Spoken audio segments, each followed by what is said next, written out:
I think one of the biggest problems that we face as the church today is consumerism that has crept into the church. And when that takes place, we forget that we're following Jesus, and we're meant to follow Jesus outside of the doors of the church. That he is the way, the truth, and the life that the world is longing for. And what kind of happens there is when we're constantly fed, or we're partnering with a consumer culture, which we live in the Western world, but when that creeps into church life, it causes us to not be as potent in the world. And so I think that one of the ways that we can continue to just lay our lives down is realize, man, I'm faking it. I'm coming here, I'm consuming, I'll leave a church in a minute if it doesn't meet my needs, instead of going, God, how can I contribute to the body of Christ, and also get out there and be salt and light in the world as I follow Jesus, to actually be a difference and make a difference where I am. And so I think that's one of the biggest things that we're facing at the moment.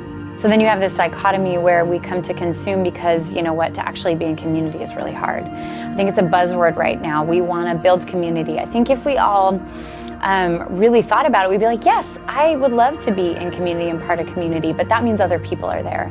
And what happens when there's other people that think differently than you, have different beliefs than you, or were brought up differently than you, it confronts you, and it confronts your belief systems and all of those different things. And so I think when it comes to community, I think it's worth it. When I look at the book of Acts, when I see how Jesus lived his life, he was in close proximity and in community.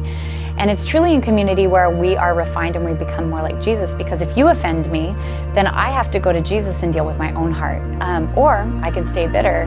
But the thing is in community, it's constantly causing you to get on your face, to pour out your life, and to be there for other people. For people that have been hurt, honestly, I don't know a person who hasn't been hurt in church community, if we can be real. So I think what that is once again, are we following Jesus, or are we looking to people to meet a need? Jesus first, and then we outwork our relationship with him in community. So what would I say to someone that's hurt? First and foremost, do whatever you can to get healing and wholeness for yourself. But then I would just say refuse to give up, because if we want to become more like Christ, it is done in community. I think, I was confronted in my fake over the last couple of years. So being a faker follower, how did that even come up for me? I think it was, we went through some big transitions in church. I saw, I was confronted with other people's way of seeing Jesus and how they follow him, and, seeing signs, wonders, and miracles, or whatever that is, and realized there was a lot of confronting things in my world where I'm like, am I hashtag posting love your neighbor, or am I actually doing it?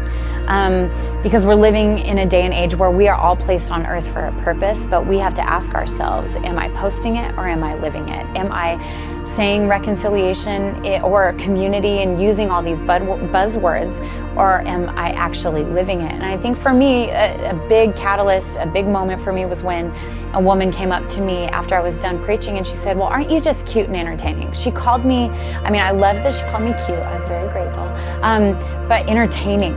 And once again, it was kind of goes back to the first thing we talked about, but that entertainment culture. And I was like, oh my gosh, is this what the church has become? Is this what I'm building? Is this what we're doing? Am I entertaining people, or am I following in Jesus' footsteps, becoming more like him? And, I had to address those things in me where I was just going through the motions. And so I think the way that we deal with our fake is constantly confronting ourselves. Like it says, pick up your cross and follow Jesus. So what that means is, I find in a lot of churches, it's either all cross or all resurrection, but it's both cross and resurrection. We die to ourselves, and then we're resurrected in his new life as a new creation, aligning with who we are in that. And so I think we have to pay attention to that. What areas of our life are we faking it? And it's just, when my mother-in-law passed as well, it was so massive, because God was going, how are you actually living your life? Because what if, we don't know how much time we have left. And so just being aware of our holy God and living on our knees and going, I refuse to fake it. I want to follow you, Jesus, no matter the cost, no matter how uncomfortable this gets. And so, yeah. One big takeaway from She Is Free. She Is Free has been amazing. We launched Faker Follower here, which was really fun. I think the biggest takeaway that I've noticed is there has been massive surrender. These women and these men that are a part of the team have come in and just surrendered everything. And so God's kind of doing crazy things in here. And So I think even with the book, Faker or Follower, I'm just realizing if you want to follow Jesus, it's just a life of surrender. So the two go hand in hand, but She is Free I actually have no words. It's been breathtaking.